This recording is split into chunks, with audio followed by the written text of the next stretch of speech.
Welcome to Amaya View. Amaya View is located in Cagayan de Oro City's highest peak in Sitio Niño in Barangay Indahag. This hilltop recreational tourist destination offers a wide range of outdoor activities such as paragliding, rappelling, rope courses, a giant ball pit, and a 4x4 ATV adventure trail. One of the tourist attraction here in Amaya View is the Skywalk. The Skywalk is the newest attraction in Amaya View, and it's a hanging bridge with a length of 165 meters and a height of 150 feet. So taas kayo siya. Nya napagid siya glass walk. Adlo kayo. So kita ninyo pagtabok na ko adlo kay kuan nga time.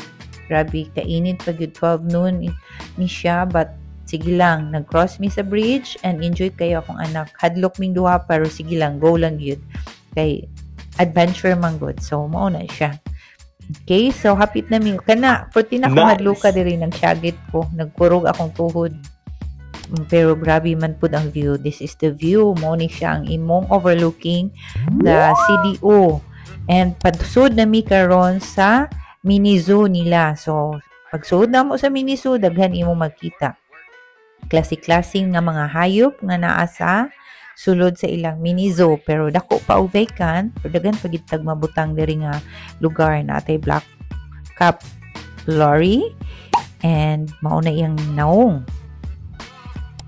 And kani si Tiger natulog siya, nya among gipukaw kay para mag-greet siya namo kay naman pud mi Tiger kauban.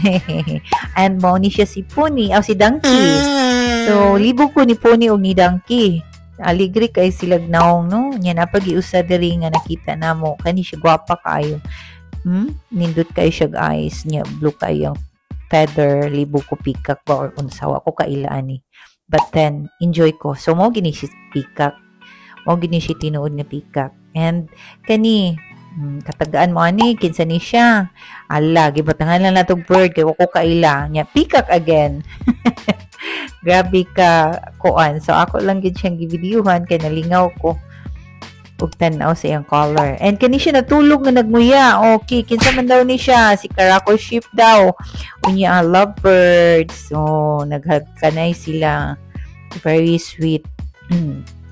Okay, so naana pud si ni mata na gyud si Tiger. Mata gyud siya sa akong kagwapa. Isa man gwapa ni abot diri pa lugar. And naa si koi fish katunan ning padungi sa hanging bridge ang puti mang inita kalingaw kay kuy dako siya baong niya colorful kay ang mga kuy no makawa siya problema and lami kay siya sugbahon lami ununan. Okay, so here mo ni siya ang mubungat nimo right after padungi sa katong vineyard nila. Naa si orangutang nya kani di ni siya orangutang ha mga kauban ni mga therapist ni nako kauban ako silang gisuroy. Okay, so mauna ni ilang amaya nga kanang sakyanan. So padung nami dito sa vineyard and muna imo maagian dagan kay sila mga kanang sculpture na kanang kani unsa man ni siya. Kita nimo and then greeneries tanan kusog kay siya mo padagan and hili pa ubos pero anad naman ang driver padung dito so di ra gid makurat kay okay ra gid siya. And charang the vineyard mo na ni siya ang vineyard nya wala man mi nakita abi na ko nga grapes or something pero chill lang naara gyapon ng pahangin bisag init kaayo nay naghuwat para sa shuttle. Mo ni ilang giingon nga vineyard. Unya unsa man makita nimo diha? Ala ning suot ang inyong manang diha para mag-posing. Kay sayang man kayo ang oras nga naata diha no. So posing gamay and then akong outfit kay na belong kay ay fun green man kaayo mo siya kanang kuan ba no? Marpog tanom. So okay ra gid si manang diha. See? Chang! Tuyok pa more. Ing tuyok gid siya and then gibati siya kaanyag. Oh wow. So balik na pud mi sa among next destination. So supposedly padung mi og katubitong arc unya wala man siya nakakuan. So diri na lang mi padung sa kani Rock Chapel and lingaw kay kus Rock Chapel kay naglagti ang kanang iyang glass pero di ra gid siya mabungkag, don't you worry.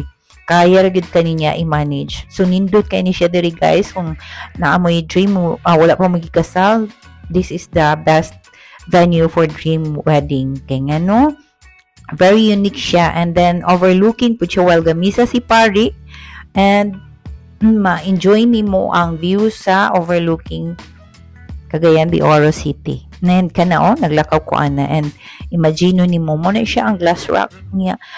Solid gina siya nga rock nga butangan sa kaning glass, pero di naman siguro siya mahunlak kay pila naman ka tao diri ang niagi.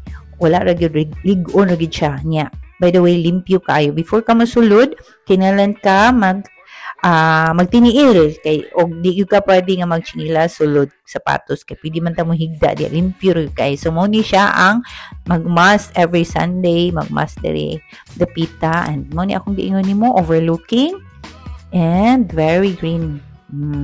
Kawas problema, and nice kaayo, di ba?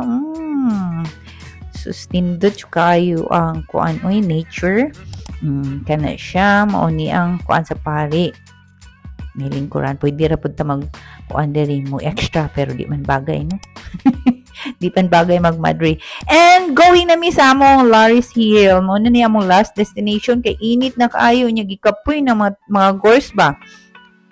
Nya wala na ko napakita diri nga nagsaka ko sa katong ilang obstacle, pero nagduyan-duyan na lang ko para murag medyo bata ba niya. Init naman jud kaayo nya, gipang-uhaw na pud mi, gipang-gutom, wala mi nag-lunch diri kay ninaog ra dayon mi. So mao ra na, bye-bye and kana. Okay, so mo na si Manang. Thank you so much for watching. Bye.